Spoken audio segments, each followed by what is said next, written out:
a hidden underground chamber filled with meticulously preserved artifacts, one unemployed history teacher's reluctant inheritance that would transform not just his family's future, but an entire community's understanding of its past, and potentially heal decades-old wounds dividing the town. Before we dive deeper into this incredible story, tell us where you're watching from, and if this journey intrigues you, make sure you're subscribed, because tomorrow I've saved something extraordinary for you. The harsh winter wind rattled the windows of Jackson Miller's small apartment as he stared at yet another rejection email on his laptop. At 42, the former high school history teacher had been unemployed for 18 months since budget cuts eliminated his position. With just $4,286.37 in his bank account, enough for barely 2 months of expenses, and his unemployment benefits expired, Jackson faced the real possibility of leaving the community he'd taught about for nearly 2 decades. "Dad, is dinner ready yet?" called 14-year-old Ella from the living room where she was doing homework. His daughter had adapted to their downsized life with remarkable resilience after they'd moved from their comfortable house to this cramped apartment. The buzzing of his phone interrupted his thoughts. The caller ID showed his mother's nursing home. "Mr. Miller, this is Diane from Lakeview Care Center. I'm afraid I have difficult news about your mother." Elizabeth Miller had passed peacefully in her sleep after years of declining health due to Alzheimer's. Though not unexpected, the loss hit him hard. His mother had been Mapleton's librarian for decades, instilling in Jackson his love of local history. A week after the funeral, Jackson received a surprising call from Walter Simmons, his mother's attorney, about her estate. "Estate?" Jackson questioned with surprise. "I wasn't aware my mother had anything substantial to leave."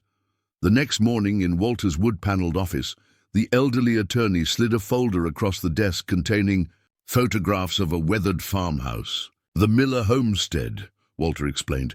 "It's been in your family since 1873, though no one has lived there since your grandfather passed in the 1970s. Your mother maintained ownership, leasing the farmland to cover her care expenses. I remember visiting as a child, but I thought it had been sold decades ago.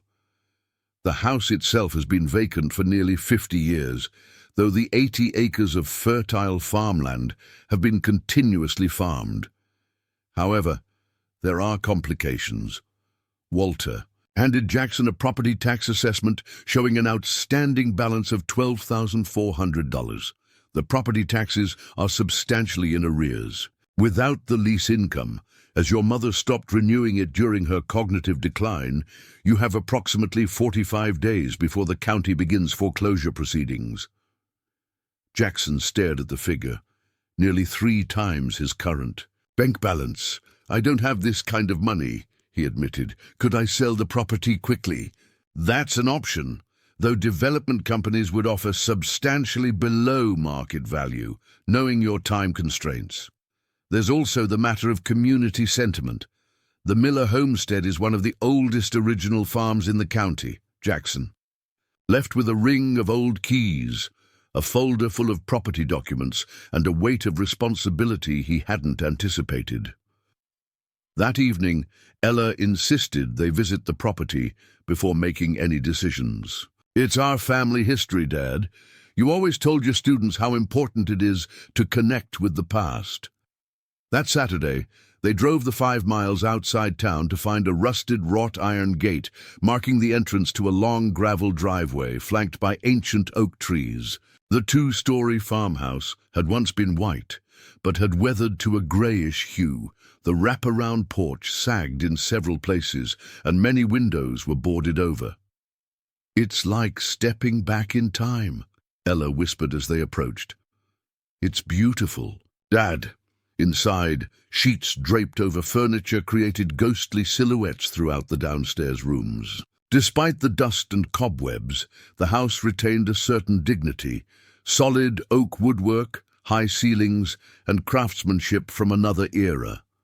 In what appeared to be his grandfather's study, Jackson found shelves of ledgers documenting the farm's operations from the 1920s through the early 1970s, a historical treasure trove of local agricultural practices. "Dad, come look at this," Ella called from the kitchen window. "There's some kind of stone structure that collapsed." Approximately 50 yards behind the house, a circular stone structure had partially caved in, creating what appeared to be a sinkhole. "That must be the old well," he explained, though as they approached, Jackson was surprised by its size. Nearly 8 feet in diameter with stone walls extending deep into the ground. "Stay back," he warned Ella, who was inching closer to the unstable edge. "Dad, there's something weird about this," she said, pointing to the interior wall. "Look at those stones. They have symbols carved into them." The interior walls weren't simply stacked field stones typical for a farm well. They were carefully cut blocks, some bearing deliberate carvings, symbols or letters weathered by time and moisture. Their investigation was interrupted by the arrival of a pickup truck marked Mapleton County Historical Society. Margaret Wilson, a woman in her 60s, approached with a friendly wave. "That structure was never a well," Margaret informed them after introductions. "It's the entrance to what we believe was a hidden cellar or chamber, not connected to the main house. The Historical Society has been interested in documenting it for years, but your mother was always reluctant to allow formal investigation." "Has anyone explored it?" Ella asked eagerly. "Not to my knowledge. The entrance has been covered by wooden doors for as long as anyone remembers. This collapse appears recent, perhaps within the past year." As they continued discussing the property's history, Jackson learned that his mother had always been strangely protective of certain aspects of the homestead, particularly the underground structure, which she had insisted remain undisturbed. After Margaret departed, another vehicle arrived, an expensive black SUV with tinted windows. A man in a business suit emerged, introducing himself as Richard Blackwood from Meridian Development Corporation. "This location has excellent potential for our new housing development," he explained, eyeing the collapsed structure with particular interest. "I was assessing whether this sinkhole presents any environmental concerns." "It's not a sinkhole," Ella interjected protectively. "It's a historical underground chamber that's part of our family heritage." Blackwood's expression shifted, his interest visibly sharpening. "Historical features can sometimes complicate development plans or enhance property value, depending on their nature." After sending the trespasser away, Jackson received a call from Walter Simmons, informing him that multiple development companies had suddenly expressed interest in the property, with Meridian even offering to cover the tax liability as part of a purchase. "They're moving fast," Jackson told Ella after the call. "Something about this property has triggered significant interest." "It's the underground chamber," Ella insisted. "That Blackwood guy started acting different as soon as I mentioned it was historical." As they continued exploring the property, they discovered additional features: an old spring house, foundations of earlier outbuildings, and a family cemetery with graves dating back to the 1870s. The Miller homestead was revealing itself as a historical time capsule that had somehow escaped modernization for generations. What Jackson Miller couldn't possibly know, as he stood contemplating the collapsed entrance, torn between financial pressures and growing historical curiosity, was that beneath this unassuming farm lay evidence that would challenge the accepted history of Mapleton County, reveal a secret his family had guarded for generations, and potentially heal a community division that had persisted for over a century. What had begun as an unwanted inheritance representing financial burden was about to become the key to understanding a hidden chapter of local history that powerful interests still preferred to keep buried. Jackson Miller awoke before dawn the next morning, his mind still racing with questions about the mysterious underground chamber on his family's property. After tossing and turning most of the night, he'd made a decision: Before entertaining any offers from developers or committing to any course of action, he needed to understand exactly what lay beneath his ancestral land. He brewed coffee while reviewing the county historical records he'd accessed online. The Miller homestead had been established during a period of significant tension in Mapleton's history. Following the Civil War, the town had experienced a bitter division between two factions of settlers, those who had supported the Union and more recent arrivals from the South. Historical accounts mentioned disputes over land claims, water rights, and persistent rumors of hidden Confederate gold that had supposedly been transported through the region during the war's final days. "You're up early," Ella commented, shuffling into the kitchen in pajamas. "Are we going back to the farm today?" "Yes, but with reinforcements," Jackson replied. "I contacted Professor Rivera from the community college. She teaches archaeology and has agreed to meet us at the property with proper equipment to assess the chamber safely." "You think it's something important, don't you?" Ella asked, her eyes bright with excitement. Jackson measured his words carefully. "I think it's something our family deliberately concealed for generations. That alone makes it worth investigating properly." By mid-morning, they had returned to the Miller homestead, accompanied by Professor Elena Rivera, a compact woman in her 50s whose practical field attire and confident demeanor spoke of decades of archaeological experience. She surveyed the collapsed chamber with professional interest, setting up safety equipment, including braces, ropes, and powerful lights. "This is definitely not a well," she confirmed after her initial assessment. "The construction is too elaborate, and wells typically don't include carved stonework on interior surfaces. This appears to be an entrance shaft leading to an underground chamber." "Is it safe to explore?" Jackson asked, eyeing the partially collapsed structure with concern. "Not without proper precautions," Professor Rivera cautioned, "but the collapse appears to be limited to one section. The majority of the stonework remains structurally sound." She pointed to features that indicated deliberate engineering. "Whoever built this constructed it to last. Those aren't just stacked stones. There's a sophisticated support system embedded within the walls." While Professor Rivera set up safety equipment, Margaret Wilson arrived from the Historical Society, bringing historical documents she'd gathered about the property. "I found something interesting in our archives," Margaret told Jackson, spreading papers on the hood of her truck. "In 1879, the county records show that your great-great-grandfather Joseph Miller requested a special dispensation to modify property boundaries with his neighbor Winston Blackwood." "Blackwood?" Jackson repeated. "Like the developer who was here yesterday?" Margaret nodded. "The Blackwoods were one of Mapleton's founding families. They owned the adjacent property until the 1940s, when most of their land was sold off during financial difficulties. This document shows that Joseph Miller and Winston Blackwood established an unusual agreement.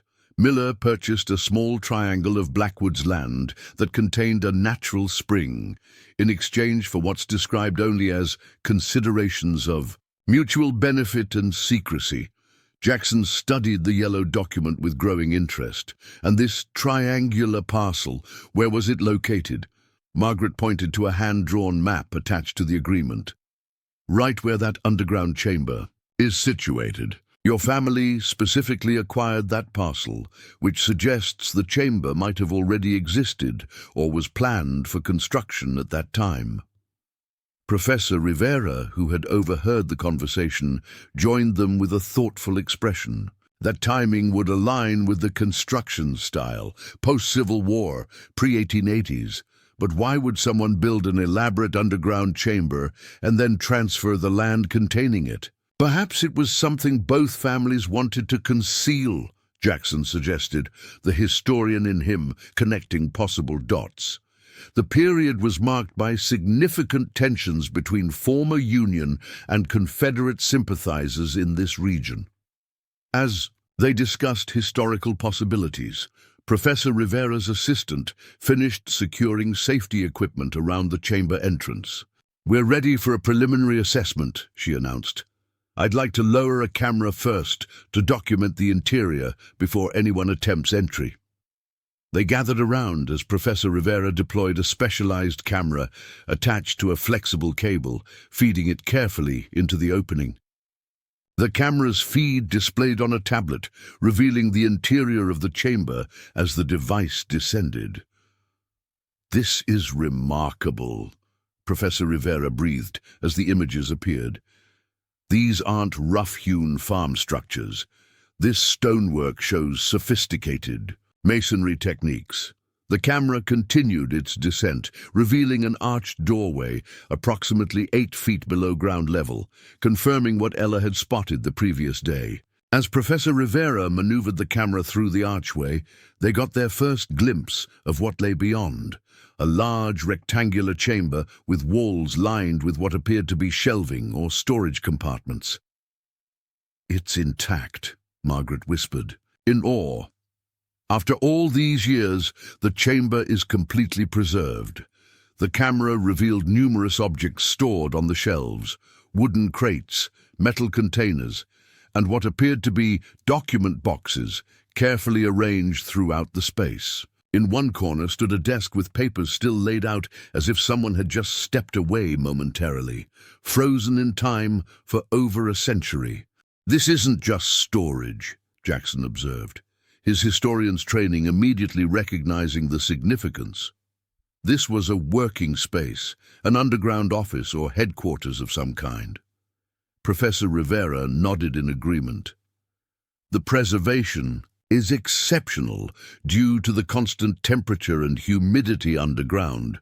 With proper precautions, I believe we can safely access the chamber for preliminary documentation." After extensive safety preparations and securing county permits for archaeological investigation that Margaret expedited through her historical society connections, Professor Rivera determined that the chamber entrance could be stabilized sufficiently for a brief exploratory descent. As the property owner with historical expertise, Jackson would accompany her while Ella remained safely above ground with Margaret and the assistant. "Stay in constant communication," Professor Rivera instructed. As they prepared their equipment, "We'll document only, no removal of artifacts until we have a complete preservation plan in place." The descent through the stabilized entrance was tense but manageable. Jackson followed Professor Rivera's lead, carefully navigating the stone shaft until they reached the arched doorway. As they passed through the entrance, their headlamps illuminated a scene that had remained undisturbed for generations. The underground chamber was approximately 20 feet by 15 feet, with a ceiling high enough to stand comfortably. The stonework that formed the walls was precisely fitted without mortar, a technique that had helped preserve its structural integrity for over a century. Built-in shelving and storage niches lined the walls, filled with artifacts that appeared to have been organized with meticulous care. "This was a deliberate archive," Professor Rivera observed quietly, her experienced eye taking in the systematic arrangement. "Someone created this space specifically to preserve these materials." Jackson approached the desk in the corner where documents lay arranged as if their owner had just stepped away. The papers were covered with a thin layer of dust but remained remarkably well preserved in the stable underground environment. He examined them carefully without touching. Letters, ledgers, and what appeared to be hand-drawn maps of the region. These documents appear to date from 1865 to approximately 1880, he noted, recognizing the distinctive handwriting styles and paper types from his historical studies. They span the post-Civil War Reconstruction period that was so contentious. In this county, as they methodically documented the chamber's contents with photographs and notes, a pattern began to emerge. One wall contained materials related to the Blackwood family, business ledgers, correspondence, and personal items. including a military uniform carefully preserved in a cedar chest. The opposite wall held Miller family documents, agricultural records, and what appeared to be coded correspondence. These families were working together on something, Jackson realized, connecting the historical dots. Something they felt needed to be hidden from the rest of the community. Professor Rivera nodded thoughtfully as she examined a large metal container with unusual locking mechanisms. And they went to extraordinary lengths to preserve the evidence of their collaboration. Their radio crackled with Ella's voice from above. "Dad, there's another car coming up the driveway." Jackson exchanged concerned glances with Professor Rivera. "We should wrap up for now. We've documented enough for a preliminary assessment." As they carefully made their way back to the surface, Jackson's mind raced with questions about what they had discovered. The chamber wasn't just a historical curiosity. It represented a deliberately constructed archive, preserving evidence of some arrangement between two prominent local families during one of the most divisive periods in the county's history. Emerging from the chamber, Jackson was surprised to find not only the expected black SUV belonging to Richard Blackwood, but also an official county vehicle. Commissioner Harold Jenkins, a prominent local politician, stood conversing with Blackwood while Ella and Margaret watched warily from a distance. "Mr. Miller," Commissioner Jenkins called as Jackson dusted himself off. "I understand you've been conducting unauthorized excavations on this property." "Nothing unauthorized," Jackson replied calmly. "Professor Rivera has all the necessary permits for preliminary archaeological assessment, and as the property owner, I've given full permission." Commissioner Jenkins frowned, clearly not expecting this response. "Nevertheless, there are concerns about potential historical discoveries being properly handled. Mr. Blackwood here has expressed an interest in ensuring any findings of significance are appropriately preserved by professionals." "How convenient," Jackson remarked dryly, noting the calculated interest in Blackwood's expression. "And what professional preservation did you have in mind?" "Meridian Development has connections with several prestigious historical institutions," Blackwood interjected smoothly. "We'd be prepared to fund professional excavation and preservation as part of our development plan for the property. Of course, this would also resolve your tax situation." The commissioner nodded enthusiastically. "It seems like an ideal solution, private development balanced with historical preservation. The county would look favorably on such an arrangement."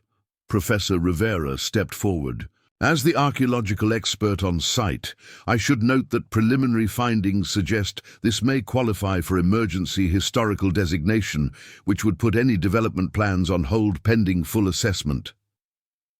Blackwood's practiced smile faltered slightly. "Surely that's premature. You've barely begun investigation. What exactly did you find down there?" Commissioner Jenkins asked, his tone sharpening with interest. Jackson considered his response carefully. The chamber's contents clearly held significance beyond what he fully understood, yet significance that had prompted his mother to protect it throughout her life, and now drew unusual interest from developers and local officials. "We found evidence that the accepted historical narrative of Mapleton County may be incomplete," he answered diplomatically. "Professor Rivera's team will need to conduct proper analysis before we can draw conclusions." As the conversation continued, with Blackwood and the commissioner pressing for details, while Professor Rivera professionally deflected with archaeological protocols, Jackson noticed Margaret speaking quietly with Ella near the house. His daughter's animated expression suggested she had discovered something new. When he managed to join them, Ella could barely contain her excitement. "Dad, while you were underground, Ms. Wilson showed me something in Great-Grandpa's study. There's a hidden compartment behind one of the bookshelves." It has journals and a key, a really old key with weird symbols that look just like the carvings in the chamber. Margaret nodded confirmation. I remembered your grandfather, Thomas, once mentioning a family secret when I was researching local history years ago. He said, "The truth lies below, but the key is kept above." I thought it was just an old man's metaphorical speech, but when Ella described the symbols from the chamber, Jackson glanced back at Blackwood and the commissioner, who were now examining the chamber entrance with poorly concealed interest. Let's keep this discovery quiet for now.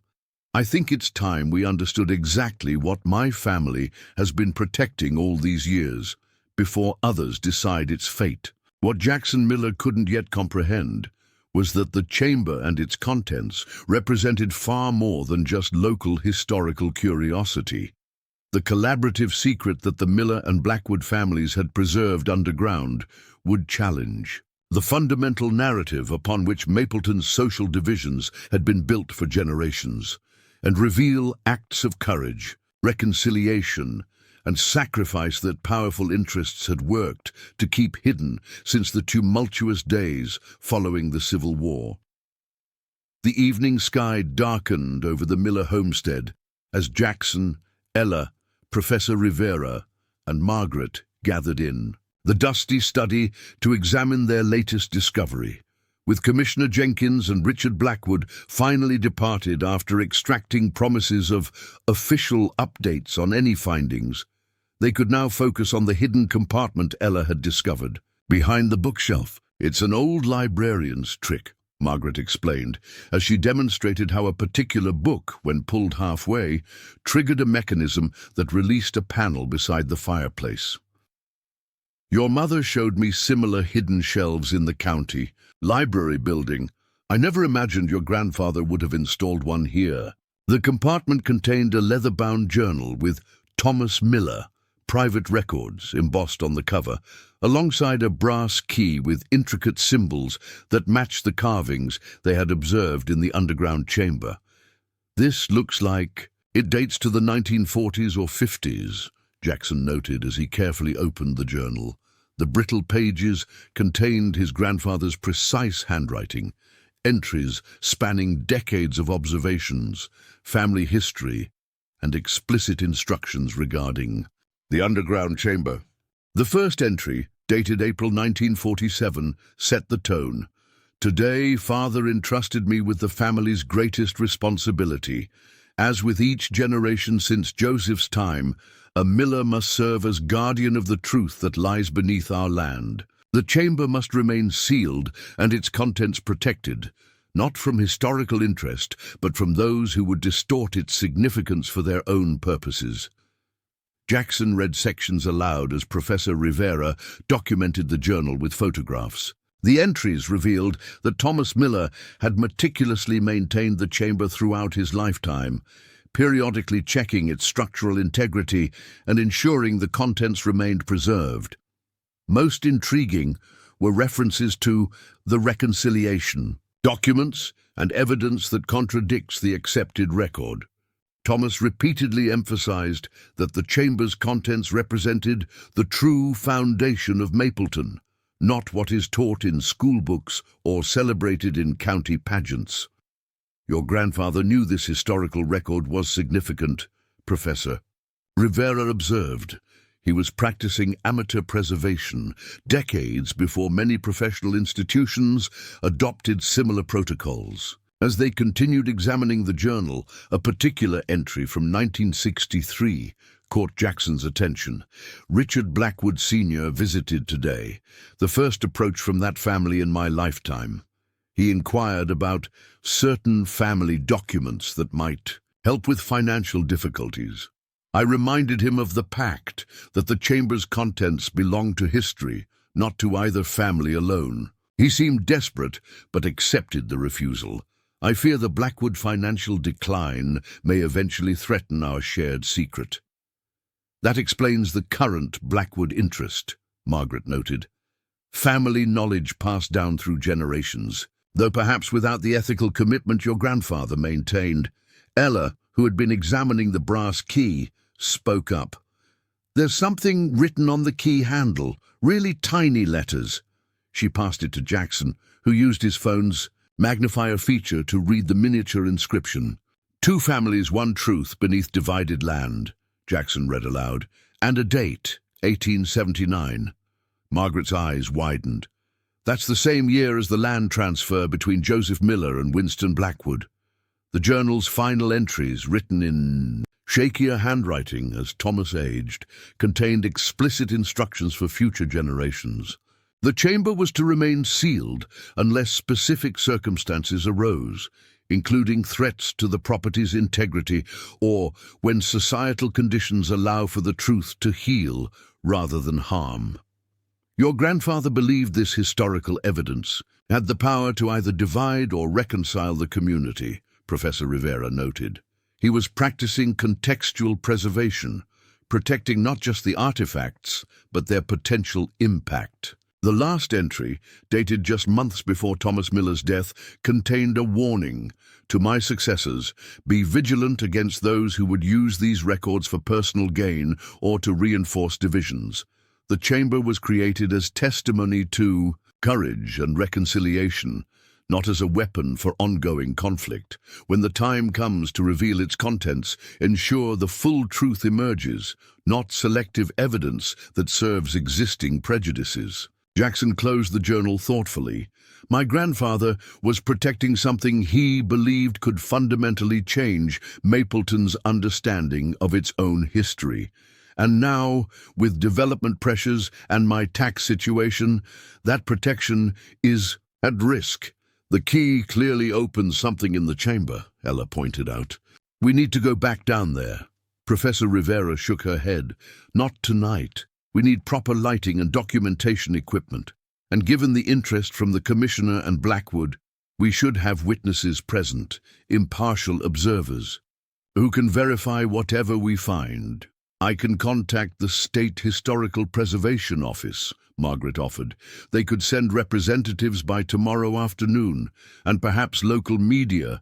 Public attention might provide some protection against interference." As they developed plans for a proper investigation the following day, Jackson's phone rang. Walter Simmons, his mother's attorney. "Jackson, I've received a formal purchase offer from Meridian Development," Walter informed him. "They're proposing to cover the tax liability plus $50,000 for immediate sale. They're requesting an answer within 24 hours. "That's unusually aggressive," Jackson replied, making eye contact with the others. "Did they mention any specific interest in the property features?" "Only that they're prepared to preserve historical elements as appropriate within their development plan. They've also filed some sort of expedited permit request with the county planning department." After ending the call, Jackson shared the development with the others. "They're moving quickly to gain control before we fully document what's down there." "Classic developer tactics," Margaret said grimly. "Create time pressure to force decisions before proper assessment can occur." That night, after the others had departed with plans to reconvene the following morning, Jackson and Ella remained at the homestead.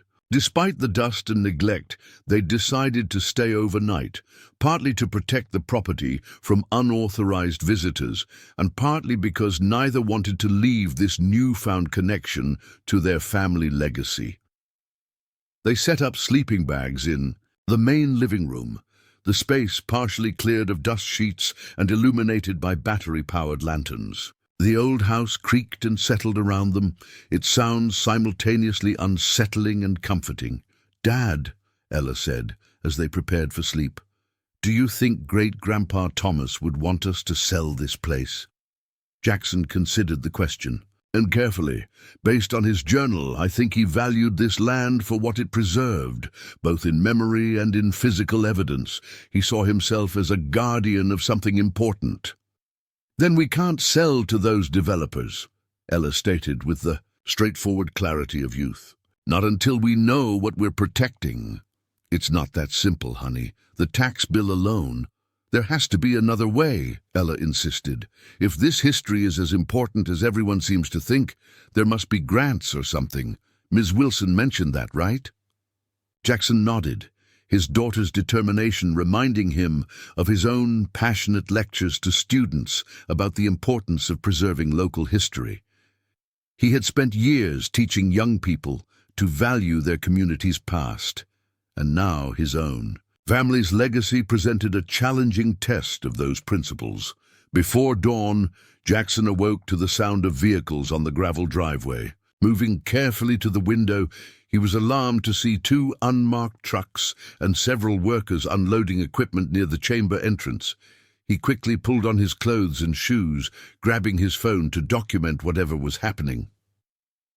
As he stepped onto the porch, Commissioner Jenkins emerged from one of the trucks, accompanied by Richard Blackwood. "Mr. Miller," the commissioner called with forced joviality. "Good morning. We're just conducting a safety assessment of that sinkhole feature. County regulations, you understand." At 5:30 a.m., without notice to the property owner, Jackson challenged, holding up his phone to record the conversation.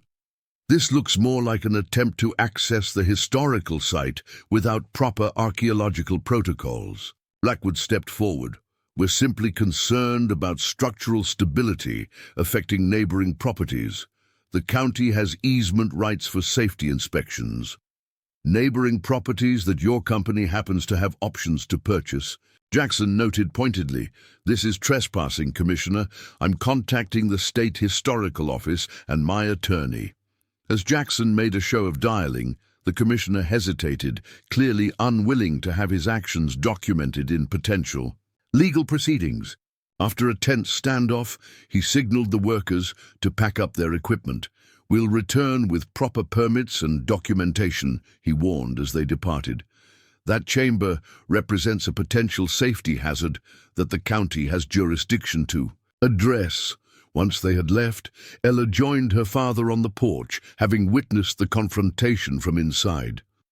"They're really determined to get down there before we can document everything, aren't they?" "Which only confirms the significance of whatever is in that chamber," Jackson replied, already calling Professor Rivera to inform her of the attempted early morning incursion. By mid-morning, the homestead had transformed into a hive of activity. Professor Rivera arrived with additional archaeological assistance and more robust documentation equipment. Margaret brought representatives from the State Historical Preservation Office, who immediately began the process of designating the site for emergency protection. A reporter and photographer from the Mapleton Gazette documented the preparations, their presence providing a layer of public accountability. The brass key appears to match a lock mechanism we identified on that large metal container in the chamber, Professor Rivera explained as they prepared for a more thorough exploration. Whatever your ancestors considered most significant is likely secured inside.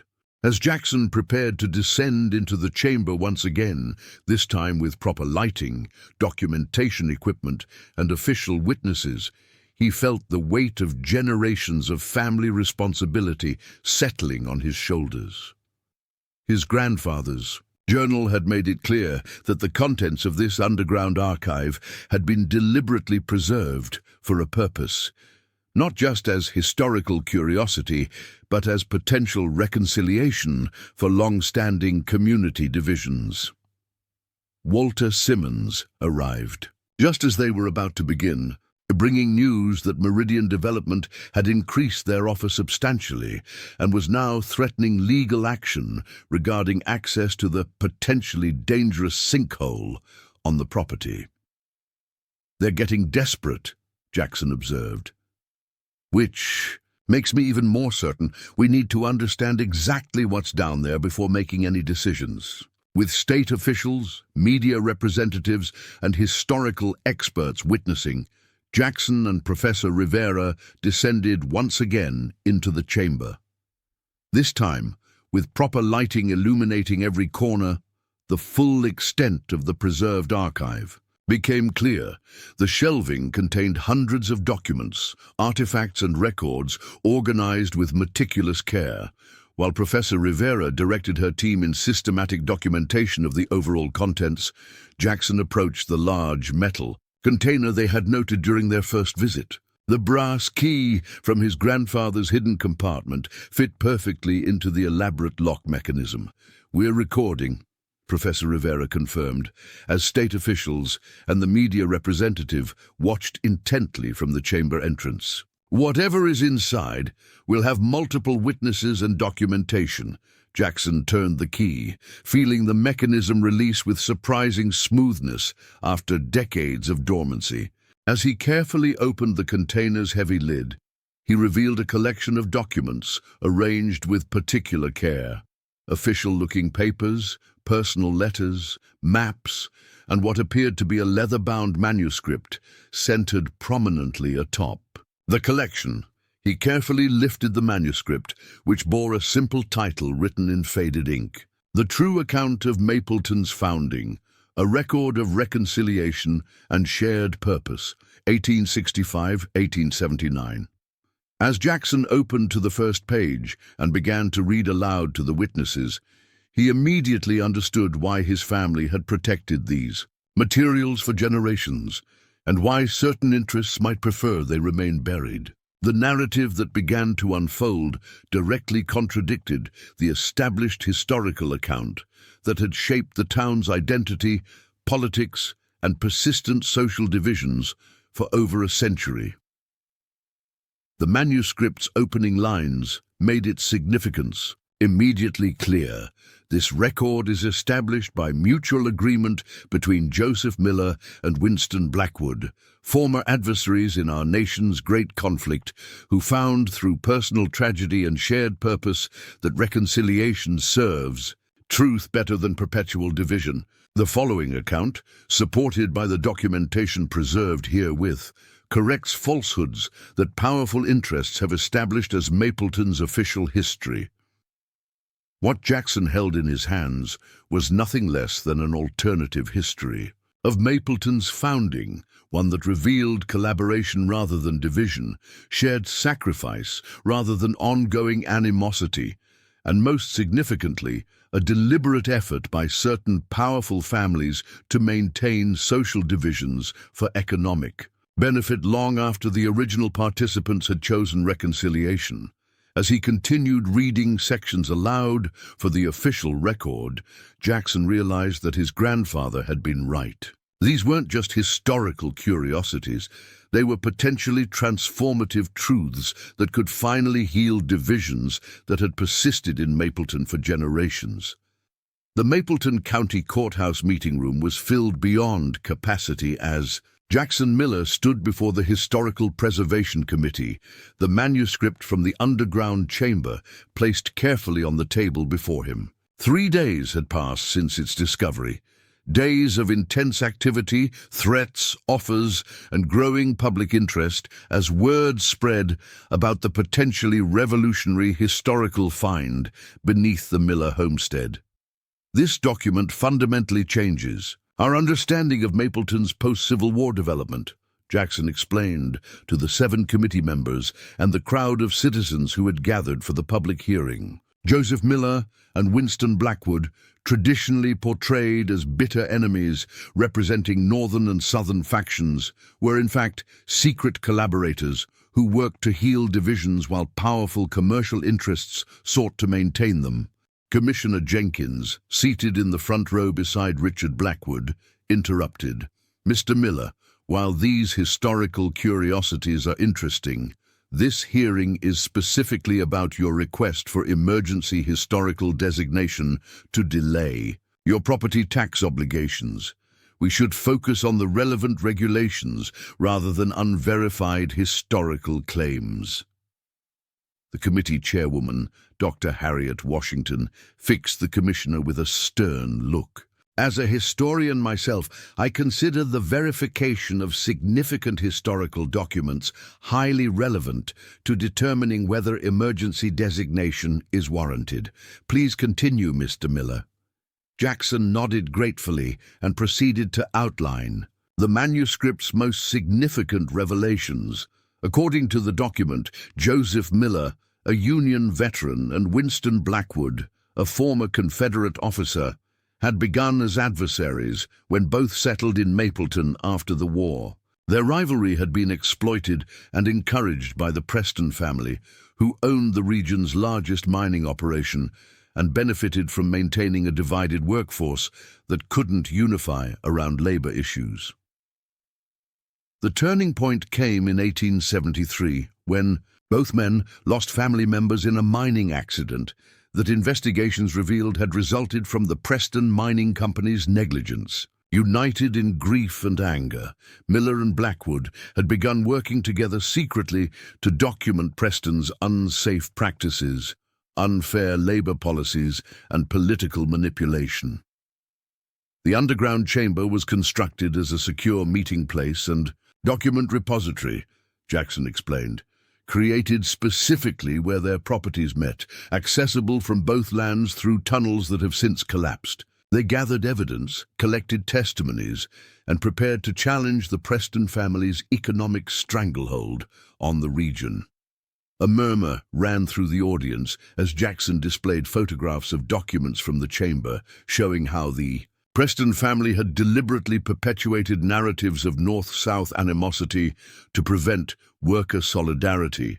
Most damning were records showing how Preston had funded opposing political candidates, newspapers, and even civic celebrations designed to maintain division along former battle lines. In 1879, Miller and Blackwood were ready to publicly reveal their evidence, Jackson continued. The land transfer we found in county records, where Miller purchased the triangle of land containing the chamber entrance, was preparation for making their case public. But before they could act, there was a suspicious fire at the Blackwood home. The manuscript revealed that Winston Blackwood had been severely injured in the fire, which had also destroyed his copy of their evidence. Fearing for their families' safety, Miller and Blackwood had decided to seal their documentation in the underground chamber rather than confront the Preston family directly. They established a pact that their descendants would protect the chamber and its contents until a time when the truth could safely emerge. What you're suggesting is that Mapleton's entire social and political structure has been built on deliberately perpetuated divisions, Dr. Washington summarized, divisions that served specific economic interests rather than reflecting genuine ideological differences. That's precisely what the evidence shows, Jackson confirmed, and subsequent generations of both families maintained the secret, recognizing that powerful interests remained invested in these divisions. Richard Blackwood rose from his seat, his practiced corporate composure noticeably strained. This is absurd speculation based on questionable documents that haven't been properly authenticated. My ancestors were proud Southerners who maintained their heritage and values, not secret Northern collaborators. Actually, Professor Rivera interjected, stepping forward with a folder, we've completed preliminary authentication of the manuscript and supporting documents. Paper composition, ink chemical analysis, and handwriting comparison with known samples from county records all confirm these materials date authentically to the 1870s. Additionally, we found this in the chamber. She displayed a daguerreotype photograph showing two men standing together beside the partially constructed stone chamber, one in a Union veteran's coat, the other wearing a Confederate officer's hat. They were shaking hands while holding a document between them. Joseph Miller and Winston Blackwood, Professor Rivera identified them. The photographer's mark dates this to 1877.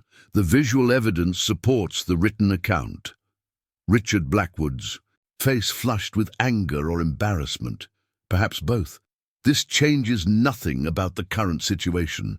The Miller property has delinquent taxes that must be addressed regardless of historical curiosities.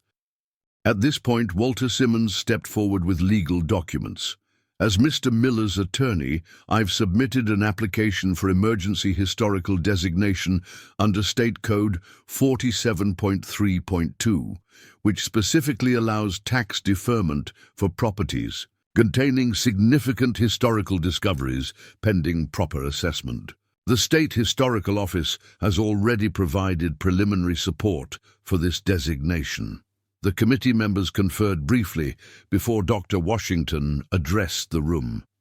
This clearly warrants further investigation before any irreversible decisions are made regarding the property. I move that we recommend emergency historical designation for the Miller homestead for an initial period of 6 months, during which time a full archaeological and historical assessment can be completed. The motion passed despite Commissioner Jenkins' opposition, providing Jackson temporary relief from the immediate tax burden while proper documentation of the chamber's contents continued. As the meeting adjourned, Jackson found himself surrounded by townspeople, some expressing fascination with the discoveries, others voicing skepticism about revising established historical narratives so central to local identity. Most surprising was the appearance of Eleanor Preston, elderly heir to the Preston family fortune and the town's most prominent philanthropist. "Mr. Miller," she addressed him with dignified composure, "I would appreciate the opportunity to review these materials personally. The Preston family has its own historical records that might provide additional context." Before Jackson could respond, Richard Blackwood pushed through the crowd, his corporate veneer replaced by uncharacteristic intensity. "This isn't over, Miller. Some history is better left buried. My family will not be redefined by selective evidence and wild conjecture." Margaret Wilson from the Historical Society placed a protective hand on Jackson's arm. "The committee's decision gives us time, but be careful. When established narratives are threatened, the response can be unpredictable." That evening, as Jackson and Ella returned to the homestead, now under 24-hour security provided by the State Historical Office, they found a small group of elderly residents waiting at the gate. Their spokesperson, a man in his 80s, introduced himself as Harold Thompson, grandson of one of the miners mentioned in the chamber documents. "We've heard about what you found," he explained. "The older families in Mapleton, those who worked the mines and farms rather than owned them, we've had our own oral histories about those times. Stories passed down that never matched the official accounts but were kept alive in private conversations. We believed our grandparents, but we never had proof until now." Jackson invited the group to sit on the newly cleaned porch as the sun set over the property. They shared family stories that aligned remarkably with the manuscript's account, tales of unlikely friendships across supposed faction lines, of mutual support during labor disputes, and of pressure to maintain public appearances of division. Despite private cooperation, the Preston Mining Company controlled everything back then, Harold explained. Jobs, housing, even the company store where most had to shop using scrip instead of real money. Keeping workers divided was profitable. They could play groups against each other, preventing unified demands for better conditions. As darkness fell and the visitors departed with promises to provide written statements supporting the historical account, Jackson sat with Ella on the porch swing, contemplating the unexpected position in which they found themselves. What had begun as an unwanted inheritance with financial burdens had transformed into something with profound significance for the entire community. "Do you think Richard Blackwood knows the truth about his family?" Ella asked, perceptive as always. "He seemed really upset, not just businesslike anymore. I think some families choose which parts of their history to remember," Jackson replied thoughtfully. "The Blackwoods apparently became prominent by embracing the role of Southern standard bearers in local politics.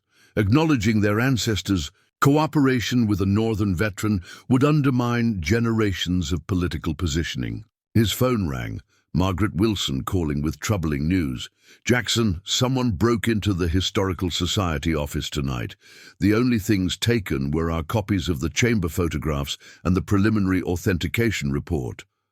"Was anything damaged?" he asked, immediately concerned. No, but it was very targeted. They knew exactly what they were looking for. The State Preservation Office still has the originals, but this suggests someone is very motivated to control this. Narrative. After ensuring the security team was alert to potential threats, Jackson reviewed digital copies of the manuscript on his laptop. The more he read, the more he understood why powerful interests might prefer this history remain buried. The manuscript didn't just document the Miller-Blackwood collaboration. It named specific families who had profited from perpetuating divisions, detailed methods used to manipulate public opinion, and revealed how certain town traditions had been deliberately created to maintain the appearance of regional animosity. Most concerning were the parallels to contemporary Mapleton. The town remained informally segregated between North Side and South Side neighborhoods. School board elections still frequently featured candidates appealing to traditional values versus progressive principles, terms that had evolved from but still echoed post-Civil War divisions. Even annual town celebrations maintained separate Northern and Southern heritage events. "Dad," Ella said, looking up from her own reading, "this isn't just history, is it? This is still happening." "That's why it matters," Jackson replied. "History isn't just about the past. It shapes how we understand ourselves in the present. If Mapleton was actually founded on secret cooperation rather than perpetual division, it challenges how people here define themselves today." A text message from Professor Rivera provided further confirmation of the document's significance. Carbon dating and material analysis fully support authenticity. State is fast-tracking formal historical designation. Chamber contents may qualify for national register consideration. As Jackson prepared for bed in what had been his grandfather's room, now cleared of dust and partially restored, he found himself contemplating Thomas Miller's journal entries with new understanding. His grandfather had maintained the chamber and its secrets through decades when revealing its contents might have brought violent backlash. He had preserved the truth for a time when it could heal rather than harm. Had that time finally arrived? Or would the powerful interests still invested in Mapleton's traditional narratives find ways to suppress or discredit the evidence, as they had apparently done for generations? The next morning brought a new challenge. The Mapleton Herald, the newspaper owned by Preston Media Group, ran a front-page story questioning the authenticity of the chamber discoveries. The article cited expert concerns about verification methods and suggested the materials might be elaborate forgeries created to prevent development of valuable real estate. More troubling was a legal notice Jackson received from a prestigious law firm representing Richard Blackwood personally. It demanded immediate cessation of defamatory statements regarding Blackwood family history and threatened litigation if Jackson continued publicizing the manuscript's contents without Blackwood family approval.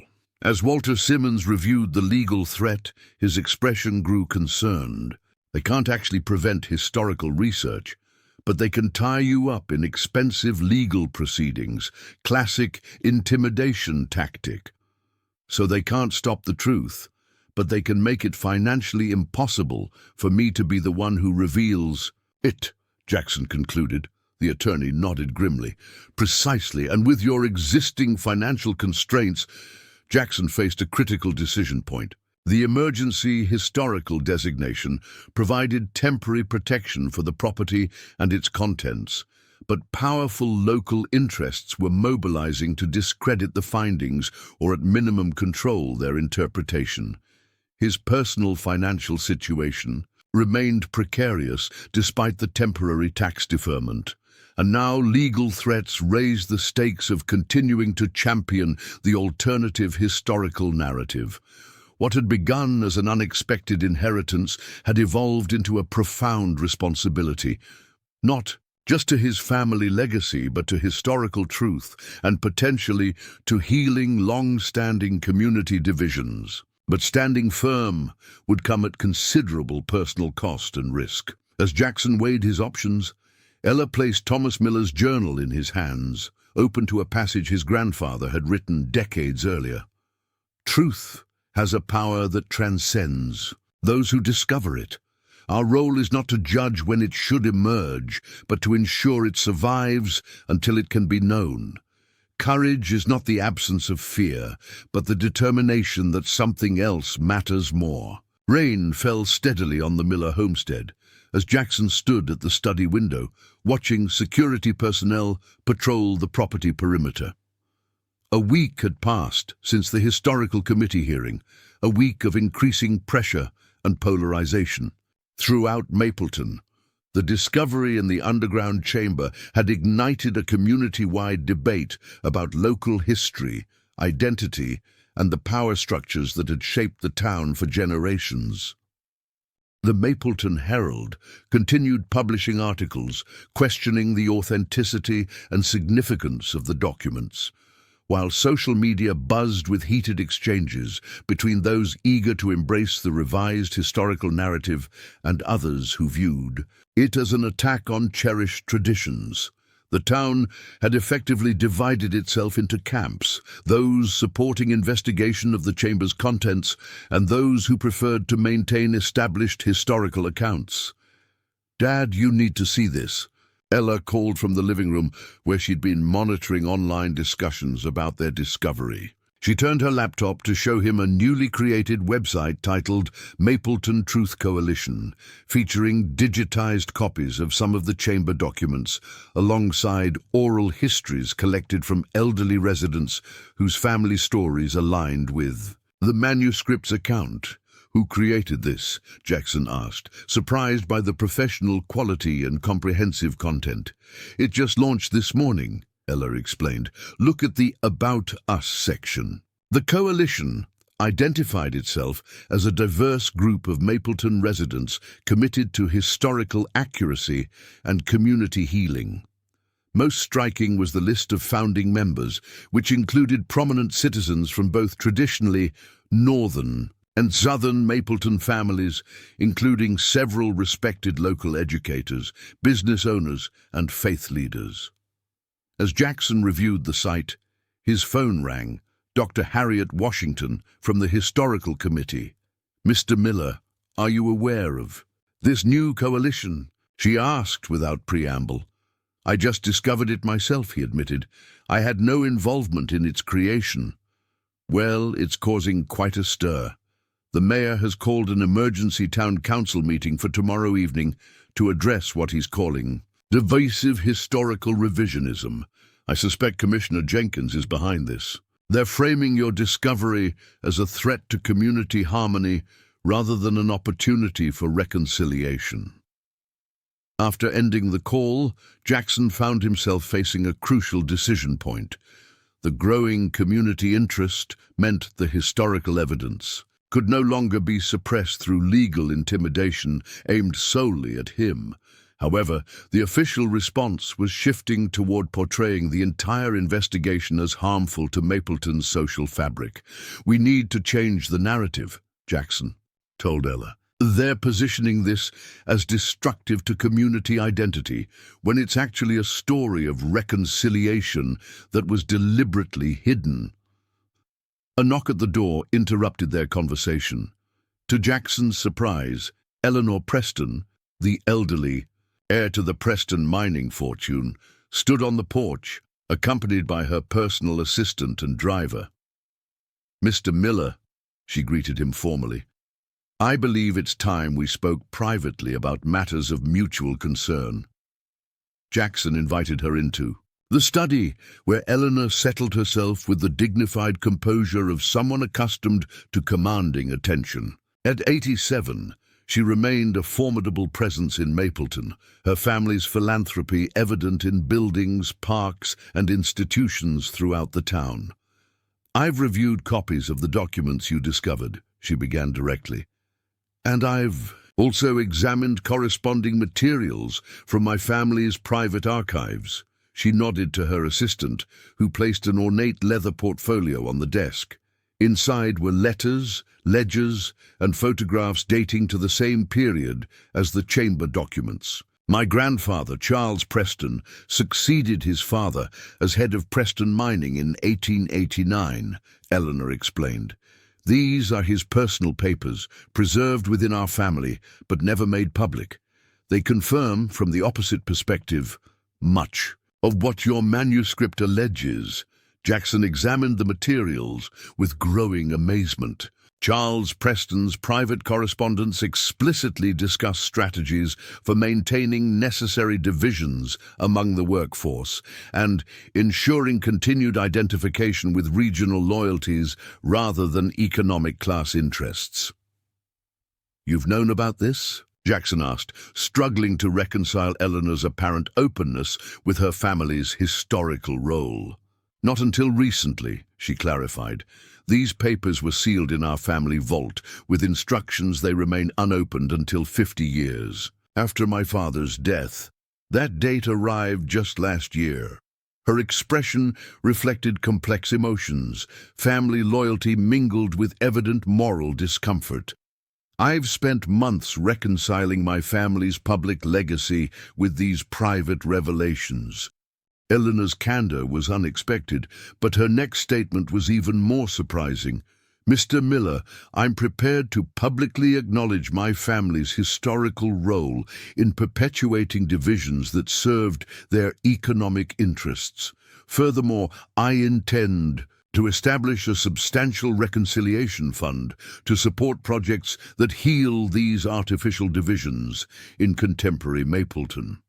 "Why now?" Jackson asked, sensing there was more to her sudden transparency. "Partially because concealment is no longer possible with your discovery. But more importantly," she paused, seeming to choose her words carefully, "I have no heirs, Mr. Miller. At my age, legacy becomes paramount. I would prefer mine include some measure of atonement rather than desperate preservation of comfortable fictions." This unexpected alliance dramatically altered Jackson's strategic position. With Eleanor Preston willing to confirm the Chamber's revelations from her family's own records, the historical narrative gained credibility that would be difficult to dismiss. By that evening, news of Eleanor Preston's support had energized the Mapleton Truth Coalition. Margaret Wilson arrived at the homestead with representatives from several community organizations interested in participating in a more comprehensive public education initiative about the town's actual founding history. "The Preston endorsement changes everything," Margaret explained as the group gathered in the farmhouse kitchen. "No one can claim this is just about stopping development or avoiding taxes anymore. This is genuinely about historical truth." The coalition had expanded to include local teachers eager to develop updated educational materials, business owners offering funding for preservation efforts, and even religious leaders proposing reconciliation ceremonies that could help heal community divisions. Most notably, several descendants of miners mentioned in the chamber documents had come forward with family heirlooms and records that corroborated specific events described in the manuscript, including photographs of integrated worker meetings that contradicted the official historical narrative of perpetual division. "This is becoming a grassroots movement," observed Robert Chen, a high school history teacher who had joined the coalition. "People are hungry for a history that unites rather than divides." As they discussed strategy for the upcoming town council meeting, Jackson's phone rang again. Walter Simmons, with unexpected news. "Jackson, Richard Blackwood has withdrawn his legal threats," the attorney reported. "Furthermore, he's requested a private meeting with you tomorrow morning at my office. No lawyers present beyond myself, just a conversation between the two of you." The development was puzzling, but potentially significant. Did he give any indication what changed his position? "No. But this came immediately after news broke about Eleanor Preston's support for your historical findings. I suspect he's reassessing his options. The following morning, Jackson arrived at Walter's office to find Richard Blackwood already waiting, his corporate Polish noticeably diminished. He appeared to have slept poorly, and his typical confidence had been replaced by visible discomfort. "Mr. Miller," he began once they were seated in Walter's conference room, "I've spent the past 24 hours reviewing some family materials I previously overlooked." He placed a small wooden box on the table. "This belonged to my grandfather.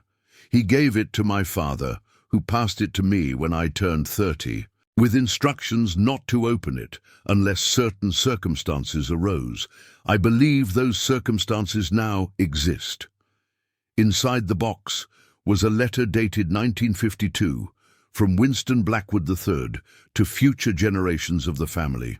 It acknowledged the truth of the Miller-Blackwood collaboration and expressed regret that the family had, over generations, embraced the role of Southern standard-bearers for political advantage, despite knowing this contradicted their ancestors' actual convictions. Most significantly, the letter referenced a second entrance to the underground chamber, one on original Blackwood property that had been deliberately sealed but preserved as a family secret. "There's a tunnel," Richard explained, his composure cracking slightly. "It connects from what is now my family's vacation property to the chamber beneath your land. Our ancestors could access their joint workspace from either property without being observed meeting." This revelation added physical confirmation to the manuscript's account. The chamber hadn't just been a storage location, but an active workspace where the families collaborated away from public scrutiny. "Why share this now?" Jackson asked directly. Richard's expression reflected genuine internal conflict. "Because Eleanor Preston's announcement made continued denial untenable, and because—" He hesitated before continuing with reluctant honesty. "Because my development plans for that area would have destroyed the tunnel entrance. I can't claim ignorance while knowingly erasing historical evidence." While stopping short of embracing the revised historical narrative, Richard agreed to withdraw opposition to the chamber's investigation and to permit archaeological examination of the tunnel entrance on his family property. It wasn't enthusiastic support, but it removed a significant obstacle to full documentation.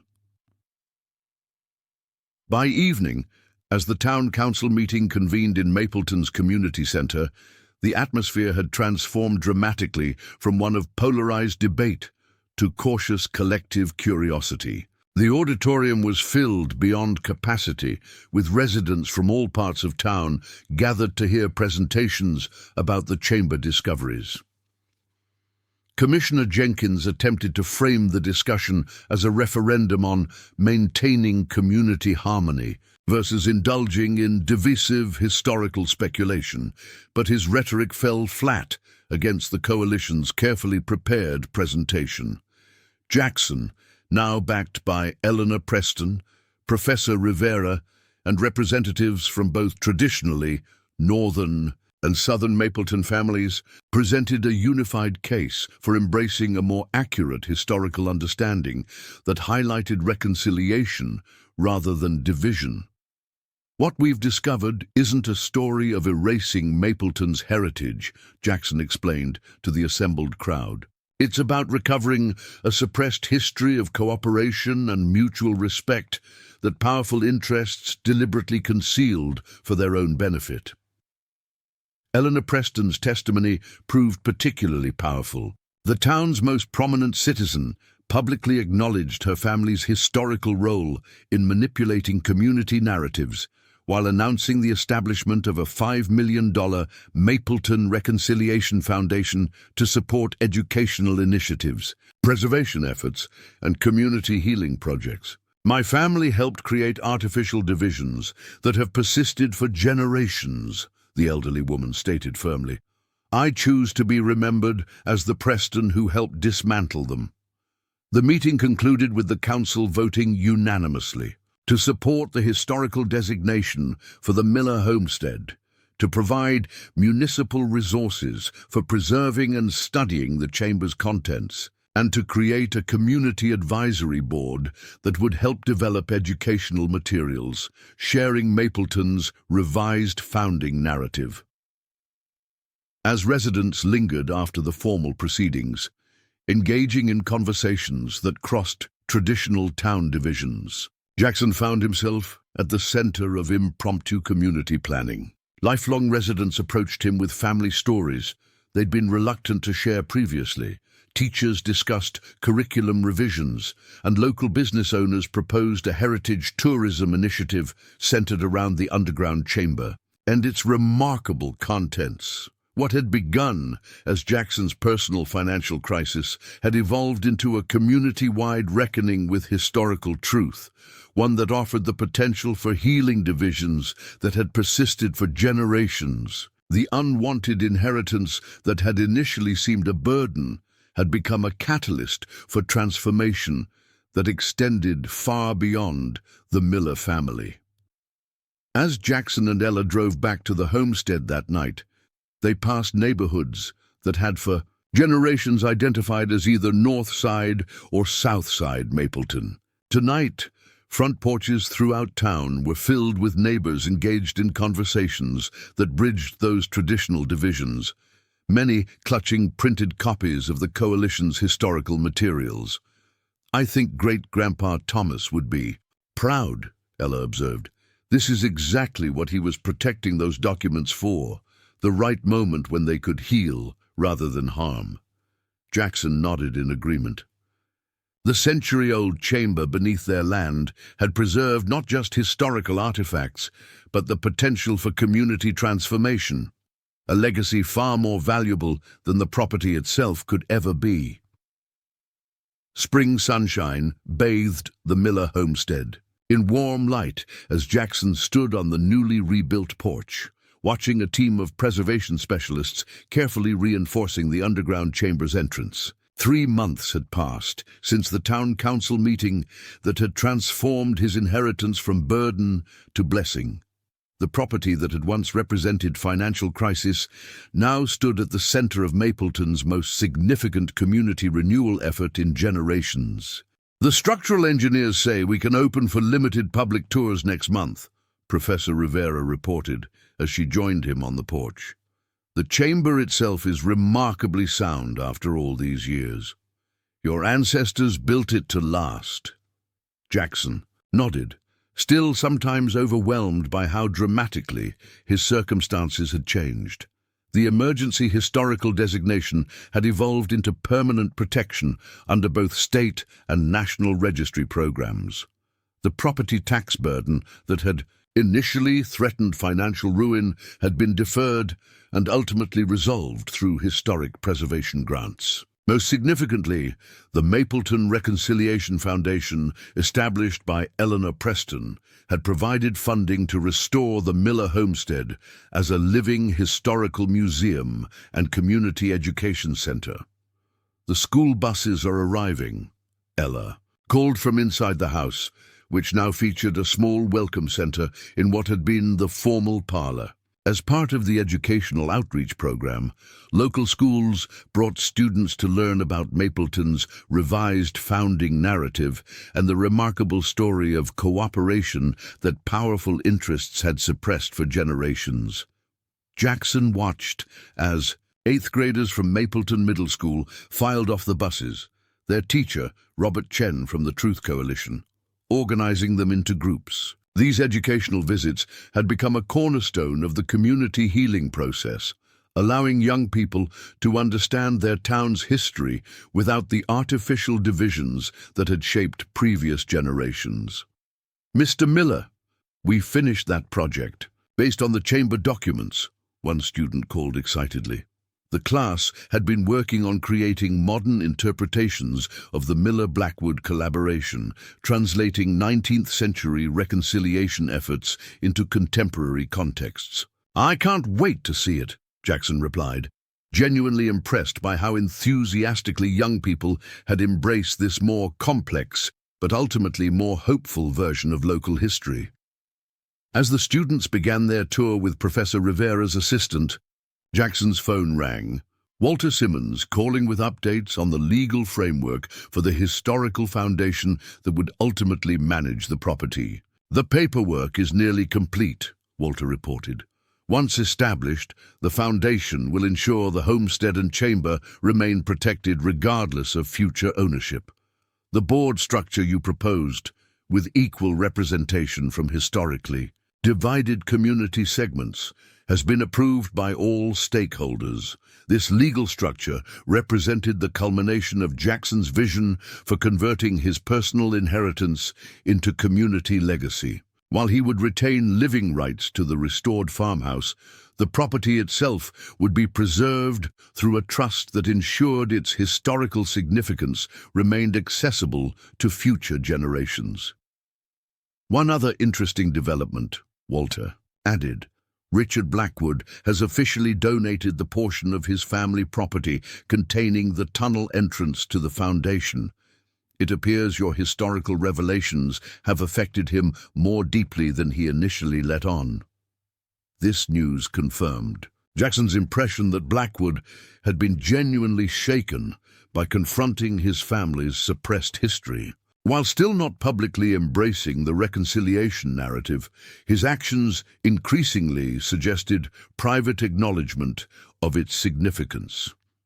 After ending the call, Jackson found Margaret Wilson in the homestead study, which now featured carefully designed displays explaining the chamber's historical context. As the Historical Society's representative on the preservation team, she had been instrumental in developing educational materials that made complex historical narratives accessible to visitors. "The Oral History Project has exceeded all expectations," Margaret reported, showing Jackson the latest collection of recorded testimonies from elderly Mapleton residents. Once people realized their family stories would be taken seriously rather than dismissed as contradicting official history, they've been eager to contribute. The project had revealed dozens of previously untold accounts that aligned with the chamber documents, stories of cross-factional friendships, mutual aid during hardships, and resistance to manipulated divisions that had been preserved within families but never publicly validated. "We've scheduled the reconciliation ceremony for Founders' Day next month," Margaret continued. "Having it replace the traditionally separate North and South celebrations seems particularly appropriate." For generations, Mapleton had maintained divided heritage celebrations, one honoring Northern founders, another celebrating Southern heritage. The planned unified ceremony would for the first time acknowledge the collaborative foundation revealed in the chamber documents, symbolically healing a division that had persisted for over a century.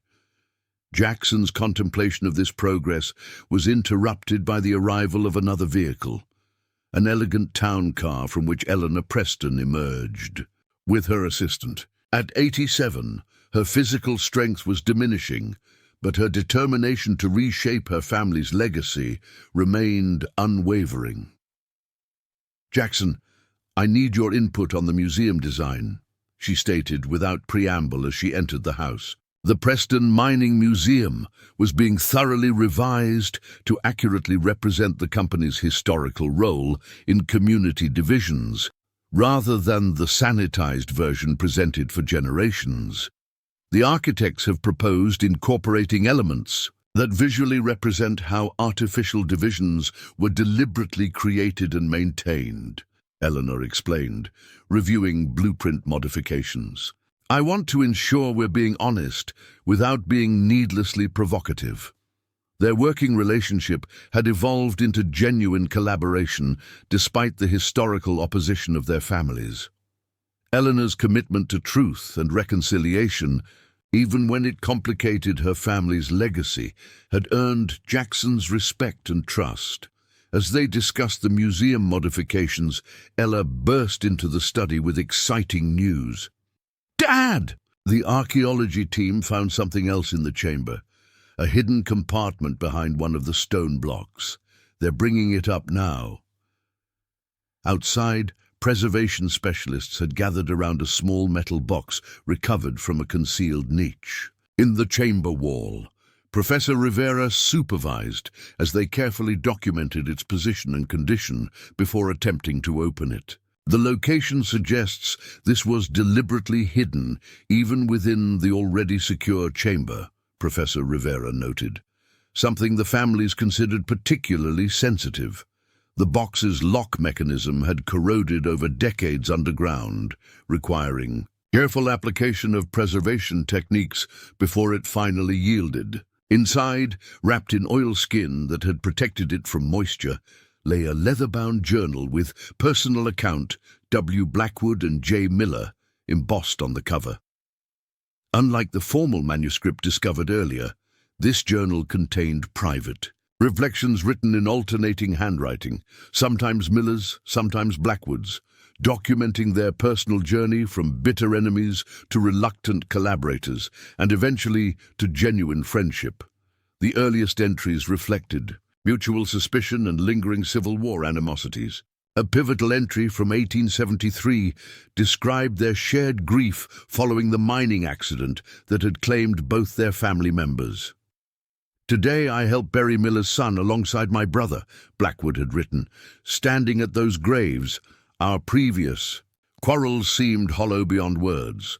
We have been manipulated into maintaining wartime hatreds that serve others' interests, while our families pay the ultimate price." Subsequent entries documented their growing recognition of how Preston mining deliberately inflamed regional tensions, their decision to secretly investigate unsafe practices, and ultimately their choice to preserve evidence in the underground chamber when direct confrontation proved too dangerous. Most poignant were the final entries from 1879, after the suspicious fire at Blackwood's home. "We have failed to bring justice in our lifetime," Miller wrote, "but we establish this chamber as testimony that reconciliation between former enemies is possible, indeed necessary, if genuine healing is to occur. Perhaps future generations will succeed where we could not." To which Blackwood had added, "Let it be known that two men who once aimed rifles at each other across battlefield lines ultimately stood shoulder to shoulder against those who profit from division. Our descendants may protect this truth until it can safely emerge." As Professor Rivera read these passages aloud to the gathered group, the personal dimension of the historical collaboration became vividly clear. These weren't just civic leaders strategically cooperating. They were former enemies who had found genuine reconciliation through shared purpose and mutual respect. "This is exactly what Mapleton needs to hear," Margaret commented, visibly moved. "Not just the political and economic aspects, but the personal journey from enmity to friendship." Eleanor Preston, who had listened intently, spoke with quiet determination. "This journal must be the centerpiece of our educational program. My family spent generations perpetuating divisions these men tried to heal. The least we can do is ensure their voices are finally heard." Autumn leaves drifted across the Miller homestead grounds as crowds gathered for Mapleton's unified Founders' Day celebration. 6 months had passed since the discovery of the underground chamber. Months of remarkable transformation for both the property and the community it had come to symbolize.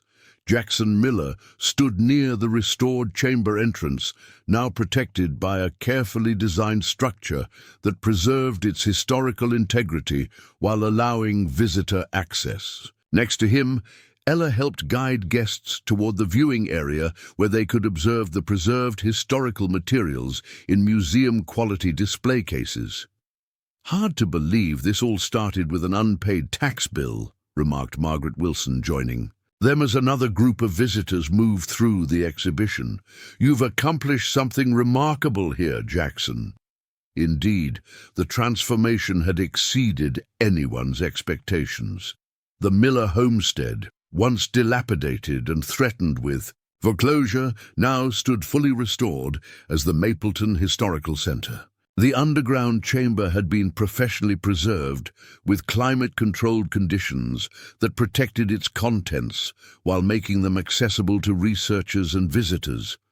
Most significantly, the narrative revealed in those century-old documents had catalyzed genuine healing in a community long divided by manufactured historical animosities. "I had a lot of help," Jackson acknowledged, watching as Eleanor Preston greeted visitors near the main exhibition hall, a converted barn where the documents and artifacts from the chamber were contextualized within Mapleton's broader history. At Yale 87, Eleanor had embraced her role as truth-teller with remarkable energy, publicly acknowledging her family's historical role in perpetuating divisions while using her considerable resources to support reconciliation efforts. The Preston Reconciliation Foundation had expanded beyond its initial focus on the chamber discovery to fund community projects, specifically designed to bridge traditional divides in Mapleton. "Ms. Preston wants to see you in the main house," one of the event coordinators informed Jackson, something about the ceremony preparations. Inside what had once been his grandfather's study, now a comfortable meeting room for the Historical Center's staff, Jackson found not only Eleanor waiting for him but also Richard Blackwood. Their presence together no longer surprised him. The unlikely alliance that had developed between descendants of the original collaborators had become one of the most compelling aspects of Mapleton's reconciliation story. "We've been discussing the plaque dedication," Eleanor explained. "Richard has some thoughtful suggestions about the wording. The bronze plaque commemorating the Miller-Blackwood collaboration would be unveiled as the centerpiece of today's celebration, officially acknowledging the revised historical narrative as Mapleton's recognized founding story. After generations of separate Northern and Southern heritage celebrations, this unified event represented tangible evidence of community healing. "I think we should emphasize that reconciliation isn't about erasing different perspectives," Richard suggested, his corporate polish now tempered with genuine reflection. "It's about recognizing how those differences were manipulated and choosing to move beyond manufactured divisions." Jackson nodded in agreement, struck by how significantly Richard had evolved from his initial hostile opposition. While never publicly acknowledging his earlier attempts to suppress the discovery, he had gradually become an active participant in preserving and contextualizing the historical record, even establishing a scholarship fund for students pursuing studies in historical reconciliation and community healing. Their discussion was interrupted by Walter Simmons, arriving with final legal documents for the Miller Homestead Historical Trust.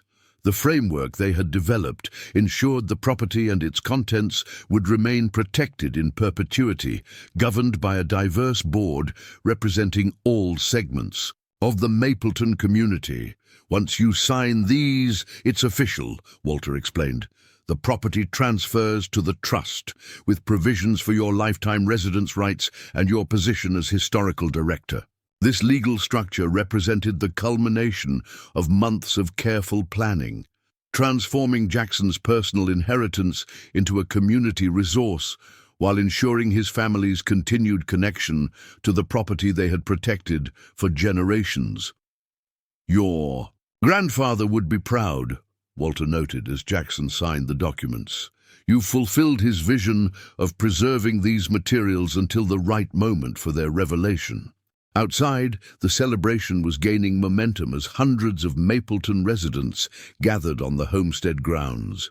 What had initially been planned as a modest historical commemoration had evolved into the community's largest unified civic event. In living memory, most striking was the visible integration of residents from traditionally separated neighborhoods. Mapleton's unofficial North Side and South Side communities mingling in a way rarely seen before the chamber discovery. Children from throughout the district presented historical research projects based on the revised founding narrative, Local artisans sold crafts inspired by themes of reconciliation, and community organizations showcased initiatives designed to address contemporary divisions. Professor Rivera approached Jackson as he returned outside, excitement evident in her typically composed demeanor. "The National Register approval came through this morning," she reported.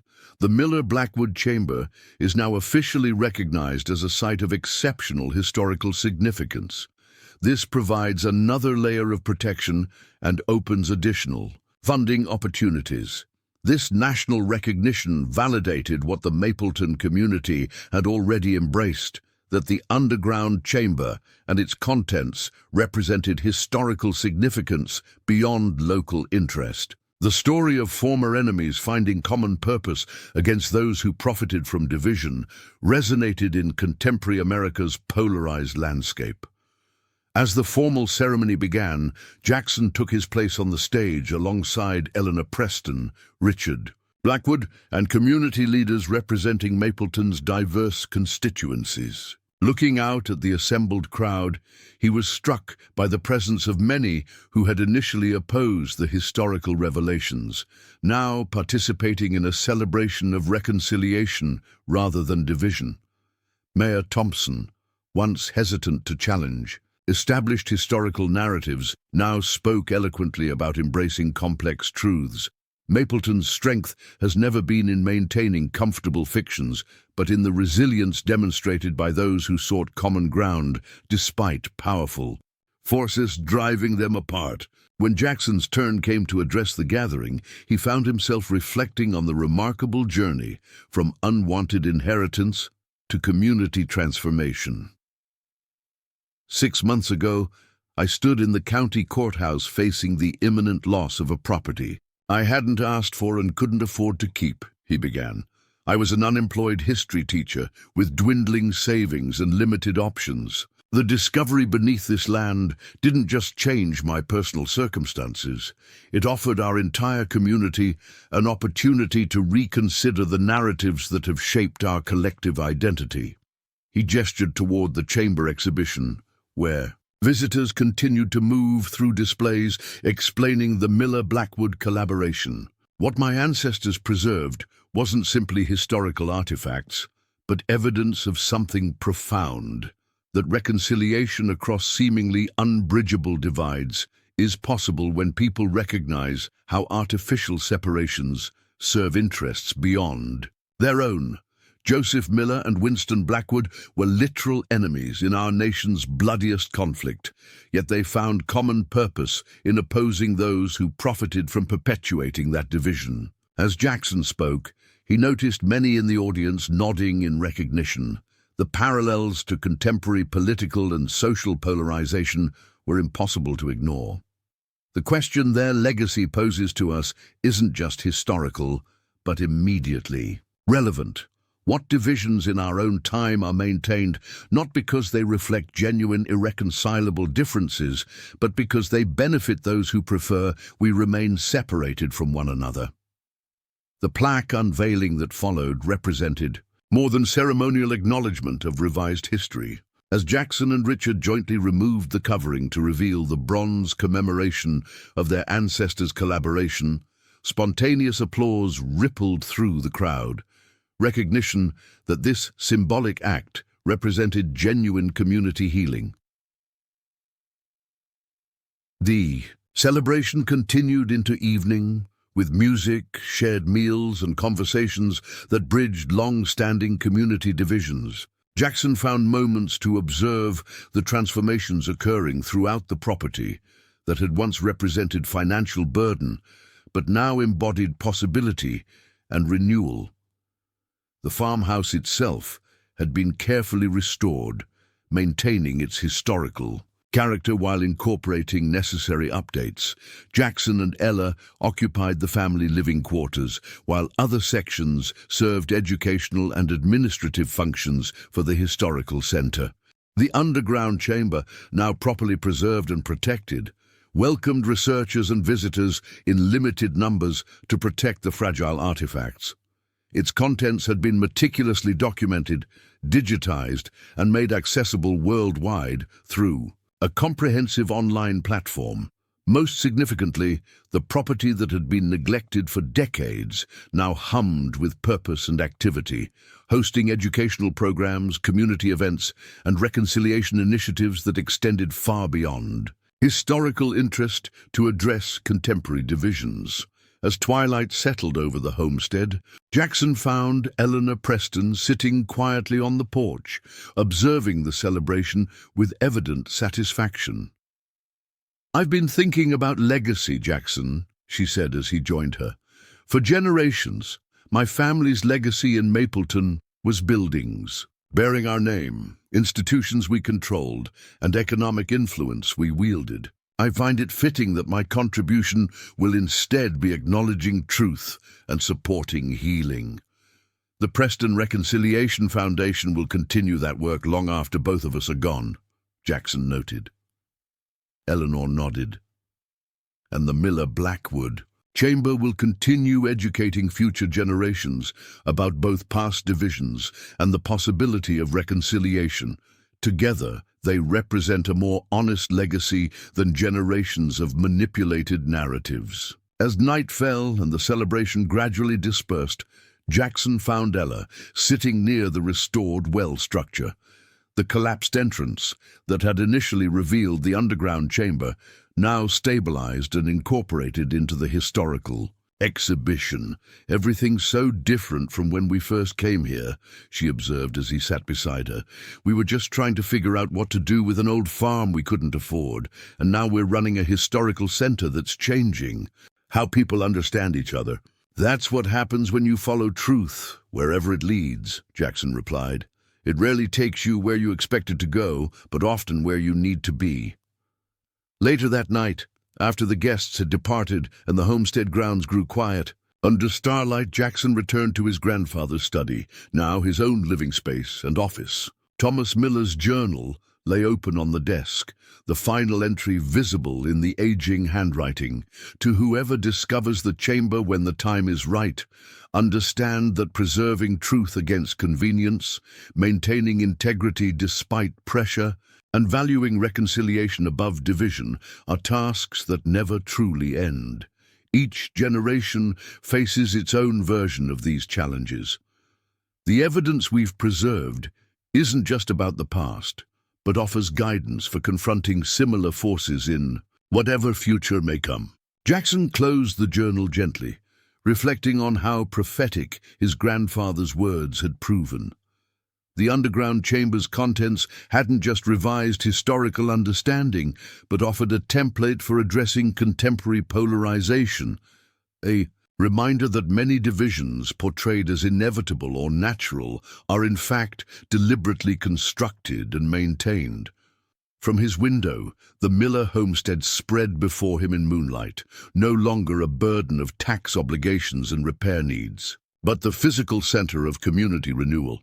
The property that had once represented financial crisis had become the foundation for both personal stability and collective healing.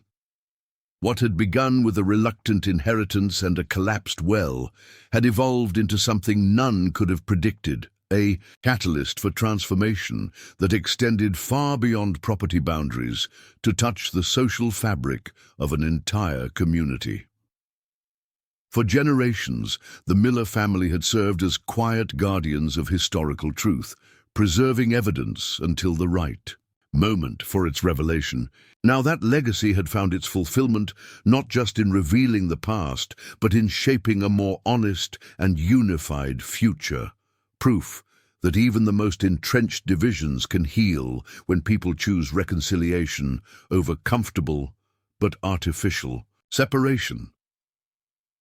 As Jackson finally prepared for sleep after the momentous day, he found himself returning to the chamber entrance for one last look. The structure that had remained hidden for over a century now stood properly preserved and illuminated, a physical reminder that truth, however long concealed, eventually finds its way into light.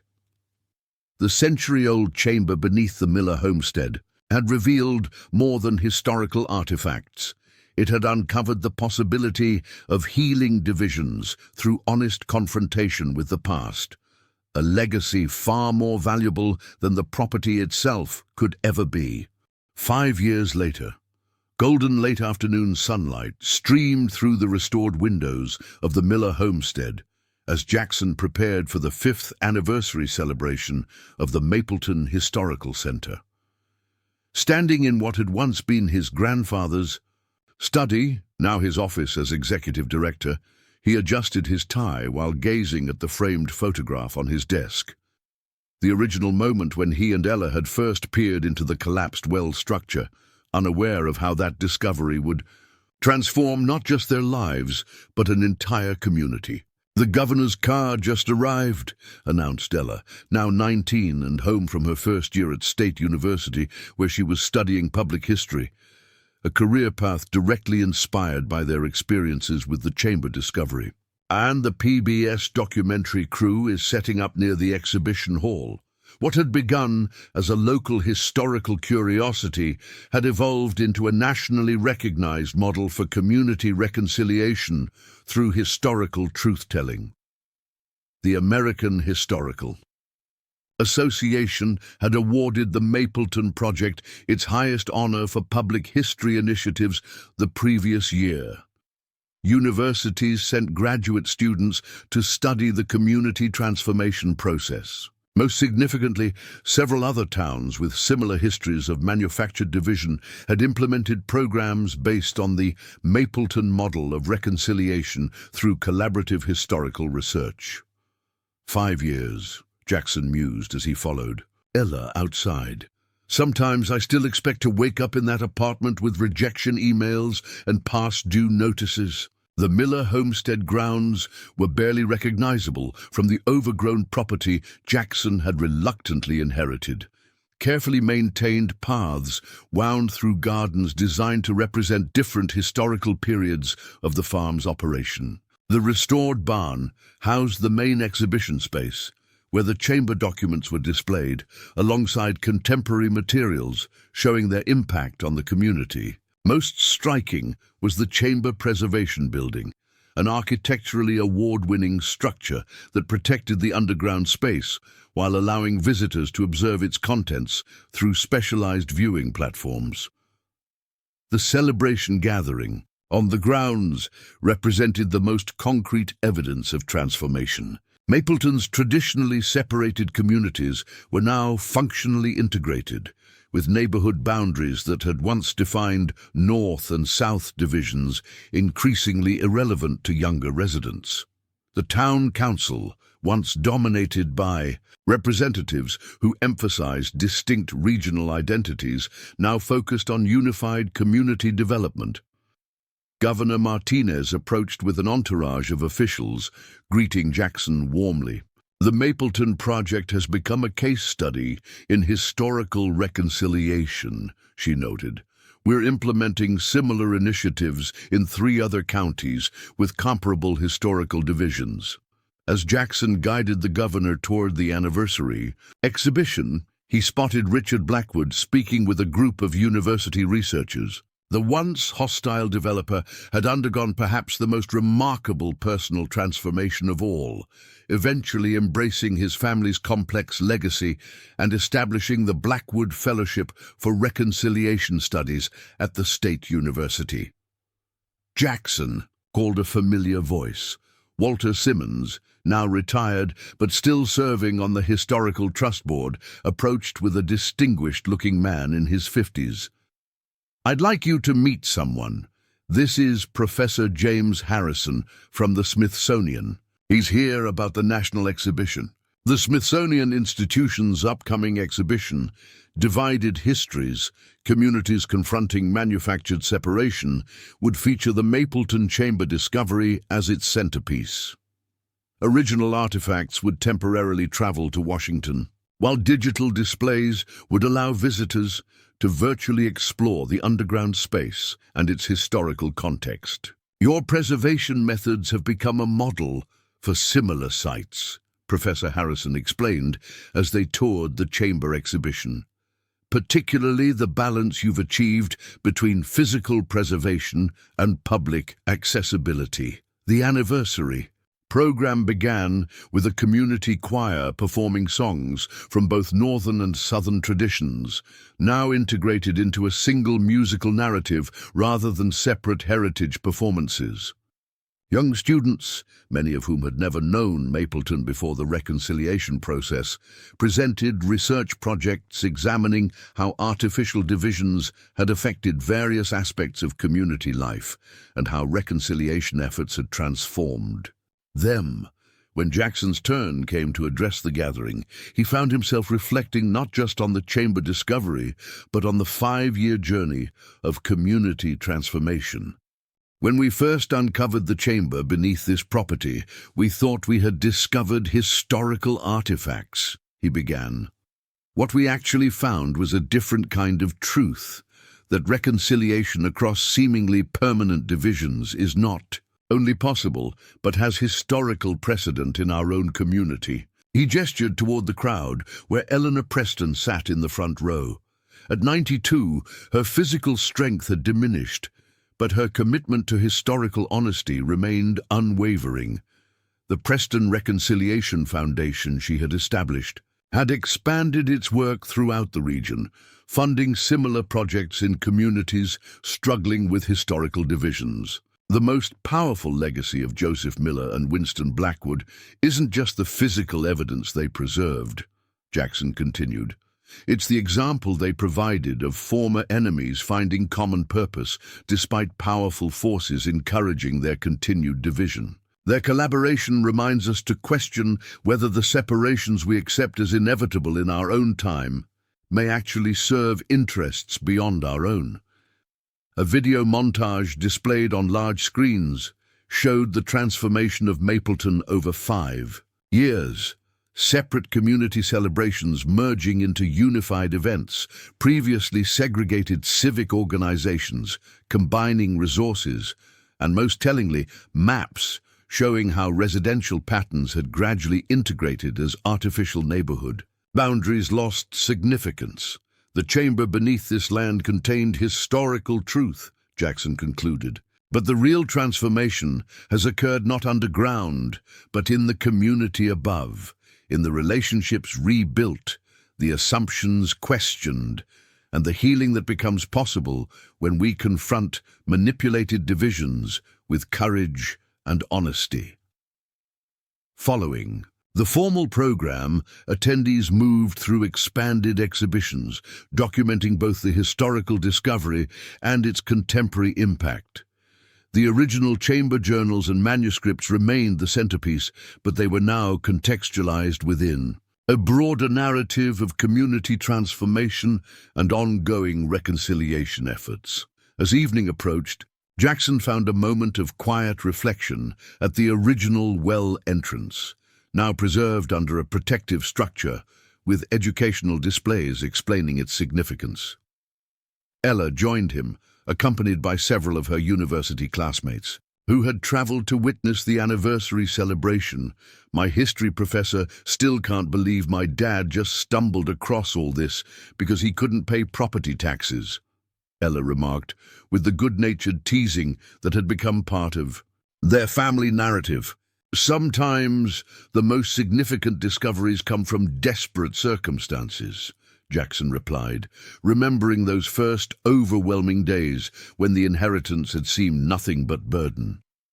The Miller homestead now employed a staff of 12, hosted thousands of visitors annually, and operated educational programs that reached students throughout the region. The historical trust established to manage the property had secured permanent funding through endowments, grants, and a sustainable tourism model. More personally, Jackson had found both professional fulfillment and financial stability through his role as the center's director. The unemployed history teacher facing potential homelessness had transformed along with the property he'd reluctantly inherited, finding purpose aligned with his deepest values while establishing security for his family.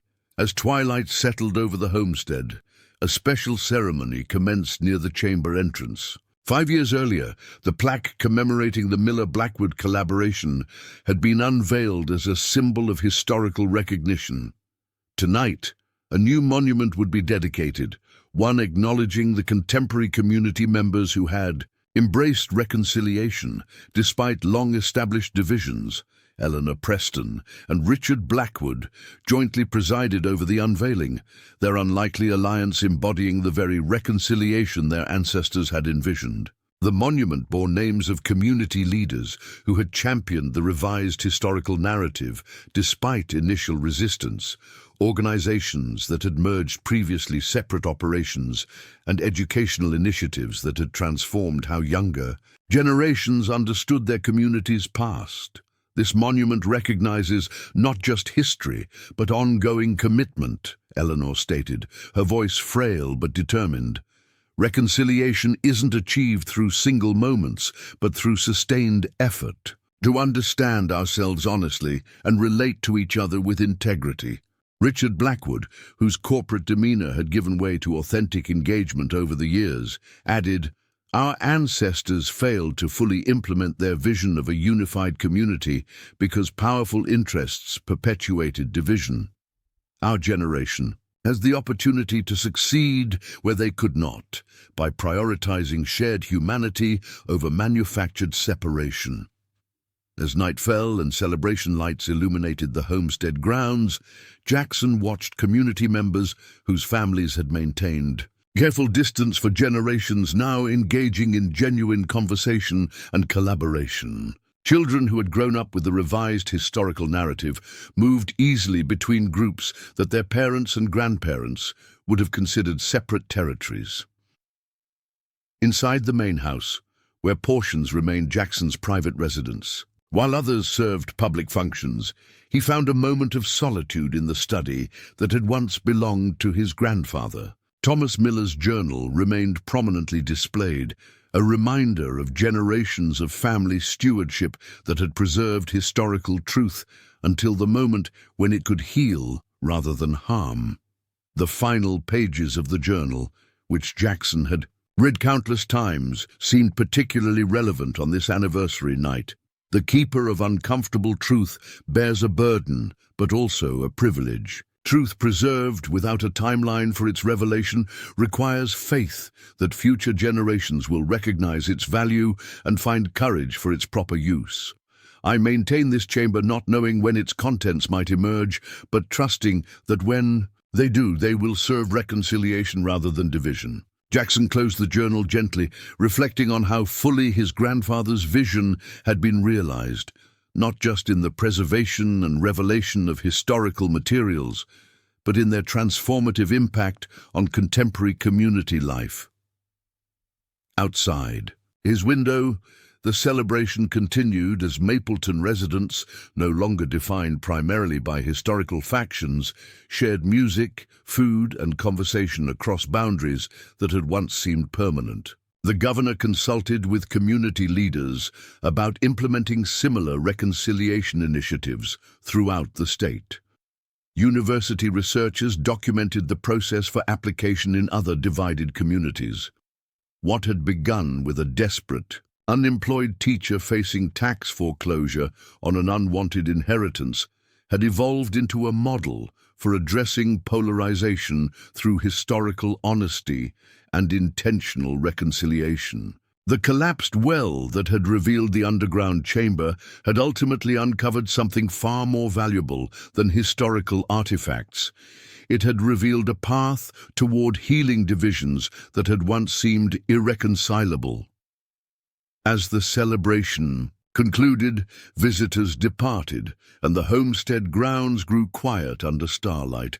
Jackson stood once more at the chamber entrance. The structure that had remained hidden for over a century now served as a beacon for communities throughout the country seeking to address their own manufactured divisions.